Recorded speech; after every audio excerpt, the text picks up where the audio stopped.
Hi, I'm Matana DeWitt, joined by Dr. Drew Johnson. Welcome to Discover Your Roots, a podcast that will give you tools for understanding the Bible in its original context and its wisdom for today. Let's get started.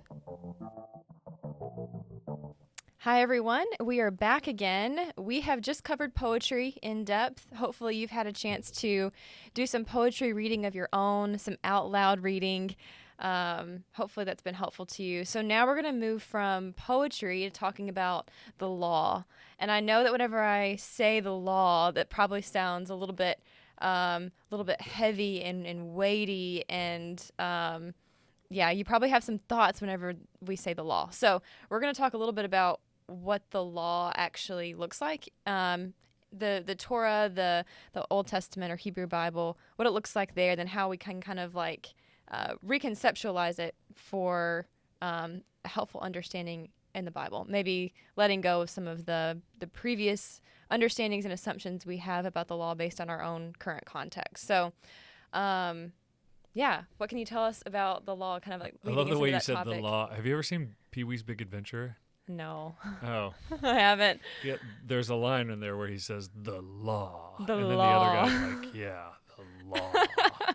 Almost like this, the bad, the law is the man, Johnny Five. It's like laying the law down. That's what I think about when I think of the law. Laying the law down. Yeah. So if somebody said, Matana, give us a law that you think is just like an obvious one, besides don't murder, right? But what's a law that everybody would point to and go, like, yeah, that's a law. Like, that's a normal... I guess first thing that comes to mind is just speeding. Like don't that's speed. The one. Everybody thinks of speeding. When I ask this in class, okay, it's probably the easy one. No, it's a great one okay. Because it's got everything packed into it. Like it's got moral and ceremonial aspects to it, and it's very clear, right? So in most states, I know I lived in St. Louis for a long time, and in Missouri, when I actually looked it up for a class I was working on, turns out that it's against the law in the state of Missouri to go over 5 miles an hour over the stated speed, which I did not know that it was actually over the stated speed that is when you break the law, not just merely going 1 mile an hour above it. At least in Missouri. I'm not giving legal advice here. Don't try this at home. Yes, but that's the point, is we think of speeding, which is you can't violate the posted speed limit. It's an upper limit, and on highways I think they have lower limits, like you can't go below 40 miles an hour or something like that. And so it's very clear. You either do or you don't. You either stay within that range or you exceed that range. When you exceed it, what happens? You get pulled over, or you get away with it sometimes. Yeah. I think most people get away with it 99% of the time. Not saying I do. I don't know what that's like at all, but... Right. Nobody in Texas speeds, so you're safe. Yeah. What happens, like worst case scenario? Worst case scenario, you get pulled over. Maybe you resist. Okay. Oh, no, I'm like going to the furthest extent here. That here. was the real worst case.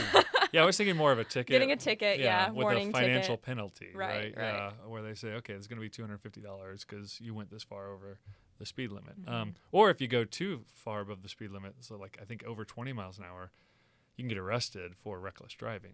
Don't resist arrest. Yeah, don't. If so far as you can help it, don't resist arrest. Yeah. So I think that captures, the very plain sense of how we think of law, legislation, statutes today. Mm-hmm.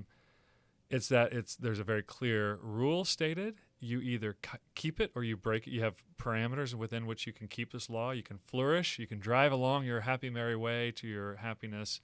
But if you go above it, then there's a penalty. And the penalty is there to basically help people keep the law, to incentivize them to keep the law. And then there's all kinds of issues of justice about how fairly you apply the penalty, because, again, 99% of people don't get pulled over for speeding.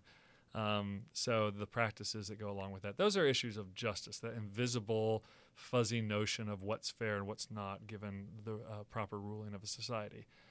And it also has kind of moral, ethical aspects to that law, too, because you could ask, just play 5-year-old and say, well, why not speed? Like, what's the purpose of the law? Why not? Oh, those are real questions. Oh, those are real questions. Okay, that was not rhetorical. All right. Why not speed? Well, I think for one, endangering the lives of those around you would probably be the first thing that comes to mind. So let's play like nihilist atheist in a philosophy class. Okay, what's so wrong with endangering people around you? As long as you're not hurting anybody, endangering them shouldn't be a crime. As long as you're not actually hitting them or doing something bad to them. I'm not sure how to answer that. I didn't prepare her that I was going to put her on the spot. Like, Wow, oh you just no. shut down at the very first layer of questioning. Wait, can you restate the question? Yeah, I'll give this another try. So what's wrong with endangering people? Well, I guess my thought is if I value human life, then the value would go so far as to say it's not just endangering someone, but it's the risk of endangering someone. Right. Okay. So we've already put like a moral value on just even risking somebody's life or being negligent in some way, right? And so that's why you can go to jail for just going so high above. It's not that you hurt anybody, but that you put people at risk. Yeah, so you're already getting a feel for the moral boundaries of the law. And then, if you say, well, why not just hit people and like bump off people out of your way, which some people have done, what would be the answer? Do you have an answer for that? Why not just kill people wantonly with your car on the street? Well, I guess it depends on if I'm using my own moral framework, I guess it would mean that people's lives matter, and God created us all in His image, and the reasoning goes on from there. But again, that's my own faith, my own background, and moral framework. But I think we'd like to say, whether you're an atheist or not, that you don't believe you should just be able to kill anybody anytime you want, right? Or endanger their lives. Like function well in a society together. Yes, exactly. So I think speeding is a good example of where it's seemingly simple, and of course, when people get pulled over for speeding, they often say heinous things to cops like, why aren't you stopping real crime? And which we understand the sentiment, but we have to say, like, there actually is a moral communal aspect to speeding. Like, it's not just a law pulled out of nowhere. It actually has something to do with how we think about the nature of other human beings, how we think about people's ability to be happy and flourish and do the things that they have the right to do within our system of thinking. Okay. So even thinking through the issue of why not speed or why have a law about speeding, we're already getting to kind of like moral and political philosophy and legal philosophy and legal reasoning. Notice that we think of law as, here's a law, it's you either do it or you don't do it. And if you don't do it correctly, then you get a violation. And the violation is to incentivize you to do it, right? Punish crime and punishment, as it were. What if I were to tell you that is not at all how the biblical authors think of law? I think that would come as a surprise, probably to a lot of people. Yeah. Yeah, it does. Like, I know. I teach I've this seen the looks of regularly. surprises. I've seen those looks on people, or maybe not even surprise, more like, what you talking about, Willis? Like this kind of like, prove it. Yeah, say more, but I don't believe it, right? And so this is the conundrum of, when we talk about turning up the biblical authors' voices, we also mean their worldview, their views of law, their views of legal reasoning, and turning down our views of legal reasoning, which seems so natural to us that, honestly, I bet a bunch of people right now are thinking, like, what other view of law is there? You either break or you keep the law, and that's it, right?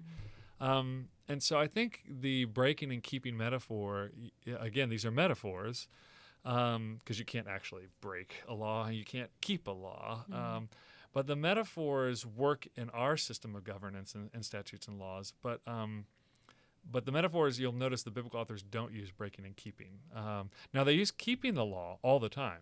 So that's shamar is the verb that's associated with the keep. But to keep here means to guard or to tend to something. So you keep a garden, you keep sheep, or you keep watch at the gate or something like that. So it's this idea of tending to and fostering and causing something to grow or causing something to go about its way the way it's supposed to.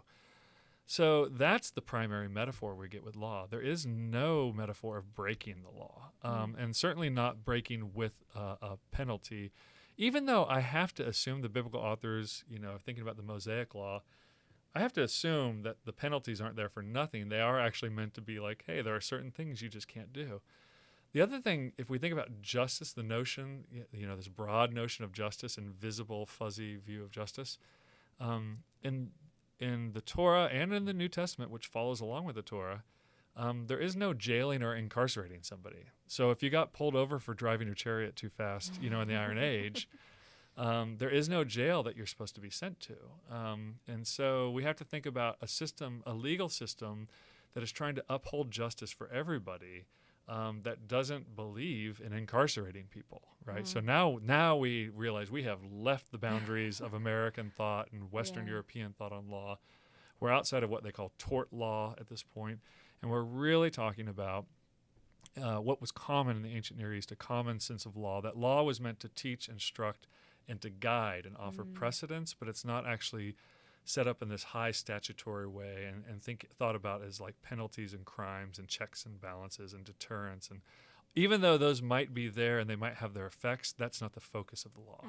And you've mentioned in the past too, over these past episodes, that we tend to like, at least and I'll speak for myself, I like a good list. I like a good Don't we all? Some good bullet points, and so I think often we probably bring that into our concept of law, of like a contract that has all of these things of what you can do and what you can't do.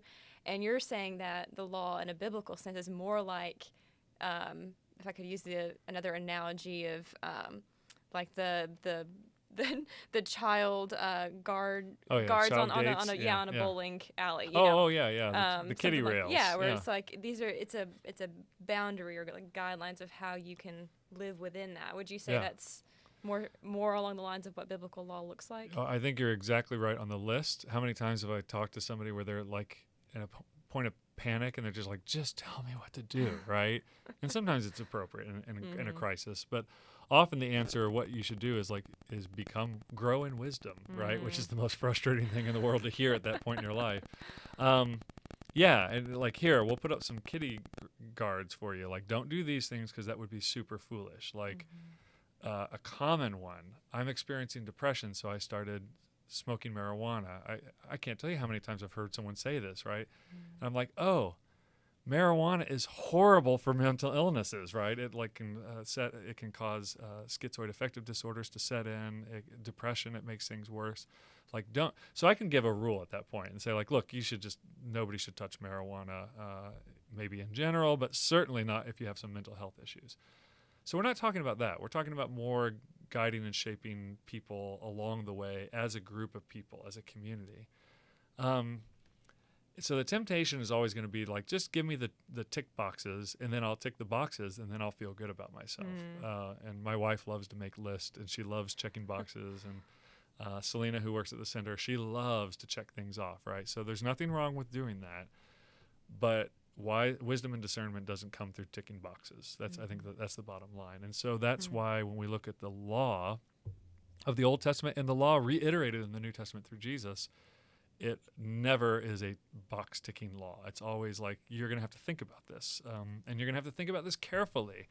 And I'm going to give you some broad ideas with some concrete applications that will help you understand the principles. But even then, you're going to have to think about it even more. And in fact, Moses gives the law. He comes and declares it to the people, and they say, yes, we'll do these things. And he does the covenant thing with them. And then what does he spend most of his time doing? Adjudicating cases that aren't clear according to the law, right? In fact, his father-in-law has to come in and is like, what is this you're doing? You're wasting all your time adjudicating these cases. Like, pick some wise men to do this for you. So even within the Torah, if you read it and you're like, oh my goodness, these are exhausting list of things to do and don't. Well, in those situations, apparently, in the real life of the people who were living that law, there was 1,000 variations that couldn't be accommodated by the law. And anybody who knows a lawyer or who is a lawyer knows there are a million complicating factors that keep the law from being applied in any kind of simple or direct way. So statutory law like we have in the United States goes on for hundreds and thousands of pages because they're trying to apply it to every single instance or create precedences that apply. So we have to step back and say, okay, everything we thought about law, it's not wrong, it's just different. And so what is their view of law like? I think me as a father, there was a point in my life where I had 4 children who were all under the age of 5, and it was like herding cats, and a couple of them would just launch off in a direction and had no sense of what was dangerous or not. And so I found myself I feel like it was a few years, maybe it was just 6 months or a year, but it felt like years, where I feel like all I said to my children was like, don't do that. I was the guardrails at the bowling alley. Like, don't do that. Don't do that. Don't go over here. Don't go over here. And like, I remember vividly like holding a baby and like running to the back gate of the steps going down the deck, you know, like trying to and going, no, don't go there. Don't. And you could, I just remember at some point, like, oh, if somebody just followed me around the day and just wrote down the words that came out of my mouth, and they said, what kind of a parent is Drew? I would look like a maniacal tyrant, right? Just like, don't do this. Mostly, don't do this, don't do that. And then sometimes like, can't you treat your brother nicely? Can't you do that? You know, like, so I think we have to be careful also about reducing the legal teaching to the list as well, and just saying, well, it says this, and this, therefore this must be how God feels about this, or this how he wants us to feel about these things. And I say that like I can think of some sexual crimes that are listed as problematic behavior that cannot be tolerated in Israel, and that I think is that kind of teaching, like, hey, you can't do it. You can't open the back gate and just walk off the deck kind of stuff. But I don't think it's the full breadth of teaching about how God feels about something. So that to say, there is danger, and like everything, there's danger in just simply pointing to a text and saying, this is what it says, therefore this is what it means. Kind of reminds me of whenever Jesus said, I forget the specific, you probably know the reference I'm thinking of, but where he says to a certain group of religious people, I forget which sect they were a part of, but I think it was the Sadducees. It was regarding the resurrection, but like Moses for your because of your how does he put it? Hardness of heart. This Because of is your hardness of Lazarus heart. and the rich man. Okay, I'm getting my analogies mixed up, but so in that he almost is saying the law was written for these reasons, but there's something bigger going on above just the law that is here. How do we kind of discern the bigger thing that's happening above? So, like, for example, in your parenting, there was something bigger happening above just the day-to-day, like, do's and don'ts. How do we find that as we're reading what we would perceive to be the do's and don'ts of the law? How do we find like the bigger thing that's actually happening? Yeah, that's a good question. I think the mistake would be just to look at the law itself. And what we say law, we're talking about the Torah, but anybody who's read the Torah realizes that most of the Torah is not law. It's not legal teaching. The great majority of it is prose. It's story. It's narrative with poetry, and then it has big chunks of legal teaching in it as well, and a lot of ritual teaching. So even then, I would say they could have written a book that was nothing but legal instruction, legal code, and set that aside and been like, this is the legal code. Everything else is story. Everything else is poetry. But instead, they embed sections. So in Exodus, you have this whole story of the Exodus to the Red Sea. You have the poem about the Red Sea crossing. And then you have the story of Moses going up on the mountain. Then you have this little chunk of condensed teaching of legal teaching. And then you go back into the story. And then you go back into through the ritual instructions for the priest and the temple or the tabernacle. So the fact that they put all of these things side by side means that they think that the ritual instructions and the legal teaching and the story it came with all belong together, and they all need to be interpreted alongside one another. So I think the danger is trying to look just at the legal teaching and trying to make sense of it, and not looking at how it helps us to understand the story. So, for a simple example, as we've talked about in previous episodes, Genesis has a lot of sexual misbehavior, like a lot, over the top. And for my students, they always say, like, why isn't the narrator coming in and saying, and that was wrong, and that was evil in the sight? I'm like, you got to wait till Kings till you get like, and that was evil in the sight of Yahweh, right? And I'm like, yes, you're dying for an omniscient narrator who will make moral calls here. But you get nothing. You get silence. Then you get to Leviticus 18, where you have this long list of close relatives that you can't have sexual relationships with. And then, of course, the question comes up like, well, what's a close relative, right? And then it lists close relatives. And actually, I have it here. It goes through all of these kinds of relatives, and you can straight up put names of people from Genesis next to them, right?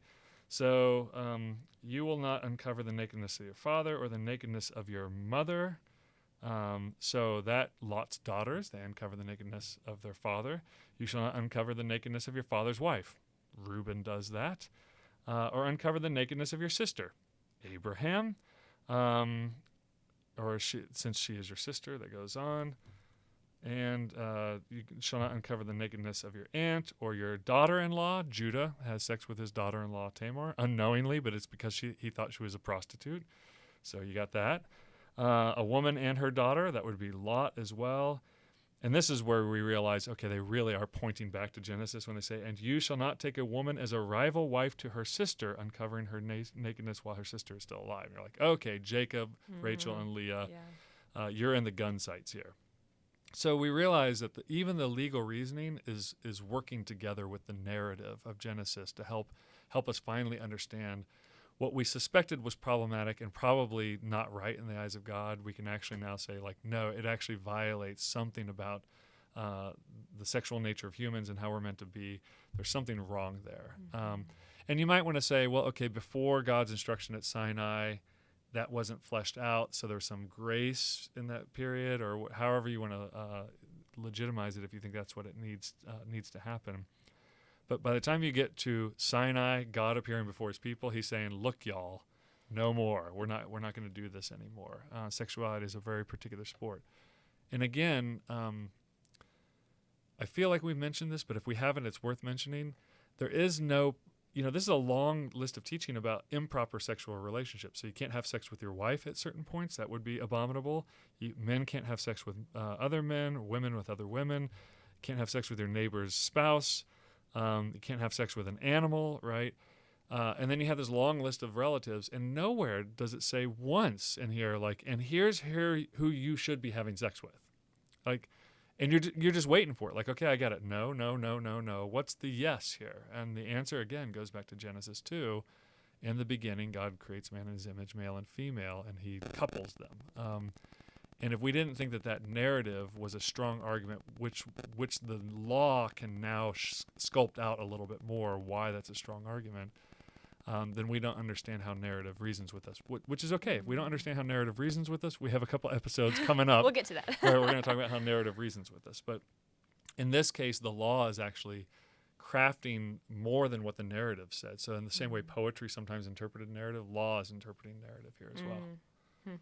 That's amazing.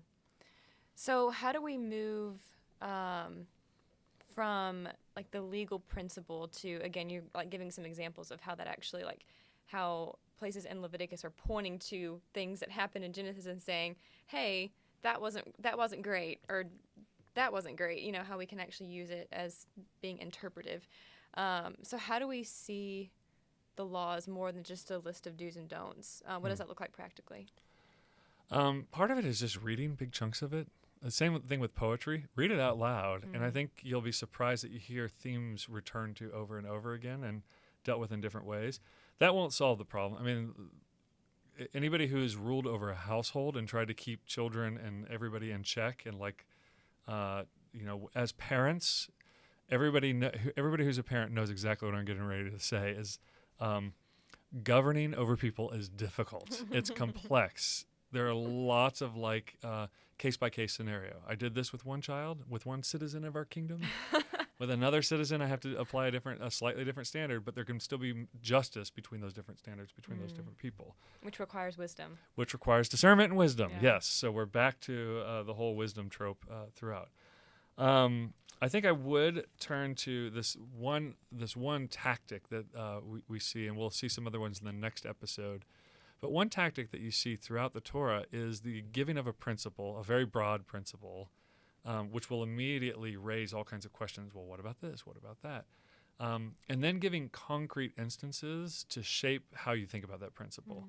I would say that the difficult version of this is God writing with his own finger into the tablets, "Thou shalt not kill," putting those tablets in the hand of a man who murdered somebody, Moses, right? And then Moses comes down, and God himself, the finger that had written those, had murdered children in in Egypt. And then he comes down, sees that they're having an orgy to the golden calf, and the Levites go through and kill 3,000 of their own countrymen. And so it raises the question, well, what exactly do you mean by murder, right? Because there's lots of killing going on. When does killing become murder? Well, the law is going to flesh that out. That principle gets fleshed out with, in this case, it's a murder. In this case, it's not. If two men get in a fight and they quarrel, if there's a tool used, if there's not a tool used. So they're aware of the ambiguities and some of those broad principles. A great example of this is Exodus 21, just because it's so famous. Some might even say it's infamous. This broad principle of an eye for an eye, tooth for a tooth. So this comes...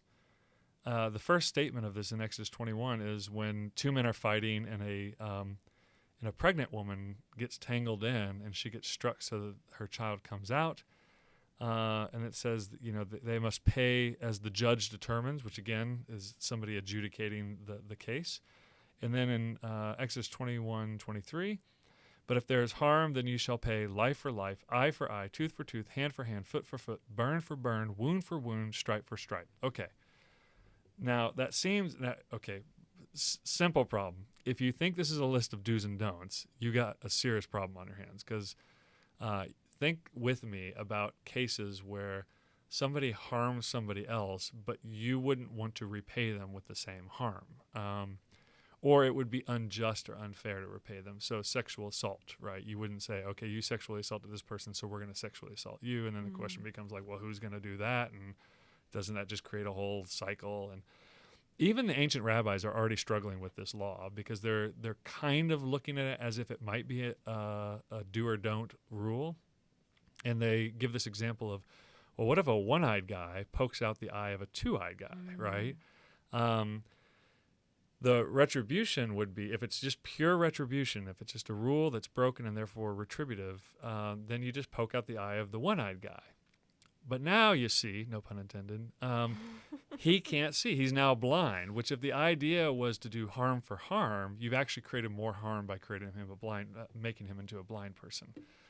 So I would say there's an easier remedy to this is actually just read on. Take Dory's instructions of just keep swimming and just say, just keep reading. Because the very next two sentences, if eye for an eye, tooth for tooth is the principle, the very next two sentences are the concrete application of how they want you to think about the principle. And it's kind of shocking, right? Because, well, you hear eye for an eye, tooth for tooth. We're in Texas. I don't know. What do people in Texas, you've been here for a couple of years, what do people in Texas, you say eye for an eye, tooth for tooth, what do they think that means? Like, what are the feels that come along with that? Well, I'm cautious to speak for all Texas, but or Tennessee. I can speak for the stereotype at least. So I think the idea of individualism and freedom and rights and all of that is very much emphasized, at least in this region. So I think that idea of like retribution is definitely something that is emphasized. So how would that comfort somebody to say, hey, look, man, it's eye for an eye, tooth for a tooth? Could somebody say that in a situation in which they felt they were comforting the person? I think so. Yeah, I think so. Who in what situation? So, can you imagine one for us? I think the idea if a trespasser came and hurt someone in your family on your property, the idea that you could defend yourself and take that person out. I'll leave the color and texture of what that means to your imagination. But I think that would maybe, obviously wouldn't fix the problem, but I think it would add an element of justice to the situation. Okay. Yeah, I like it. Justice. Now, the question is that biblical justice or not, right? So that actual issue is addressed in the Torah as somebody comes into your house. Depending on their intent in the middle of the night, actually... it can be a capital crime to kill them or not, right? Depending on how it shakes out. So eye for an eye, tooth for tooth, retribution, right? Here we go. Here are the concrete instances in which Moses here wants us to think about these things. When a man, so this is literally the next sentence, eye for an eye, tooth for tooth. When a man strikes the eye of his slave, male or female, and destroys it, he shall let the slave go free because of his eye. Next sentence. If he knocks out the tooth of his slave, male or female, he shall let the slave go free because of his tooth. So that's a little shocking, right? Because you're thinking like, this is about me. If somebody ever harms me, then they're going to get theirs. Some judge is going to pronounce a decree, and they're going to be harmed in some way. And yet the concrete instances that they go to are, if somebody, and I'm looking at you, if you mistreat your servant, then you have to let them go because of their eye. If you mistreat, almost like if you mistreat a servant, even their eye or even a tooth, then you have to release them, right? And it's really eye for an eye, tooth for tooth. And Exodus 21 seems to be a statement of protection for people who are vulnerable with reference to people who have power over them, which is shocking. Maybe less so if you turn to Jesus in Matthew 5, where he teaches on this passage. You have heard eye for an eye, tooth for a tooth. But I say to you, if someone strikes your cheek, turn to him the other one. So he actually interprets very similarly. He says, like, look, if somebody strikes you, eye for an eye, tooth for tooth, somebody strikes you, it's all about power and vulnerability, right? And he says basically, don't be afraid to be vulnerable. It's okay. Like, I'm going to take for you. If he asks you to go a mile, go 2 miles. If he asks for your tunic, give him your cloak. Be vulnerable, right? What he's showing is he's aware of how the principle and the concrete instances work together, an eye for an eye, tooth for a tooth, and that it's not just about somebody getting theirs, getting their due or their comeuppance. It's actually asking us to think about the people and the places in our lives where we have power over them, and not to abuse that power when people are vulnerable with reference to us. So it's a very powerful teaching. But you can imagine someone just putting that on their coffee cup. I can do all things with the verse taken out of context, and thinking that it somehow justifies harming somebody. And it's actually the concrete instances are saying, no, you're not justified in harming somebody. Some also point out that this could restrain the harm. Like, so for an eye, tooth for tooth is saying, like, you might want to kill somebody who knocks your tooth out, but you can only knock their tooth out. Okay, that could be included in there as well. But that's not the concrete instance that's given to us to shape out our thinking about eye for an eye, tooth for tooth. Wow. That's really interesting.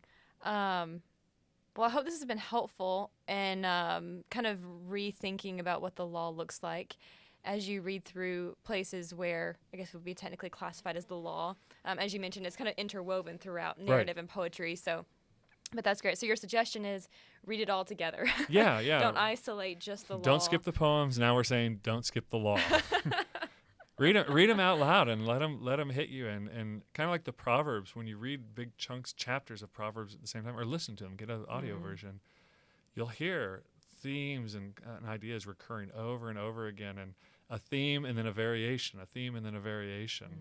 And it's meant to shape our thinking. That's great. Well, be sure to check back again for episode 8. We're going to talk a little bit more about what this looks like, and especially how the law kind of creates a story and makes us the characters. We're going to talk about what that looks like, and how to translate what the law is actually telling us and the boundaries that it's giving us into our own lives. So you won't want to miss it. We will see you again. Thanks for listening to Discover Your Roots. This podcast is brought to you by the Passages team and is made possible by our generous donors. If you'd like to make a contribution to the work we do, please visit passagesisrael.org and click the donate button. To find more resources about the Bible in its original context, the roots of the Christian faith in Israel, the Israeli-Palestinian conflict, Jewish-Christian relations, and more, subscribe to our newsletter at passagesisrael.org/foundations. Again, that's passagesisrael.org/foundations. You can also follow us on social media to learn more about Israel and the Bible at Passages Israel. If you enjoyed this episode, feel free to subscribe and leave a review. Until next time, I'm Matana DeWitt. Thanks for listening.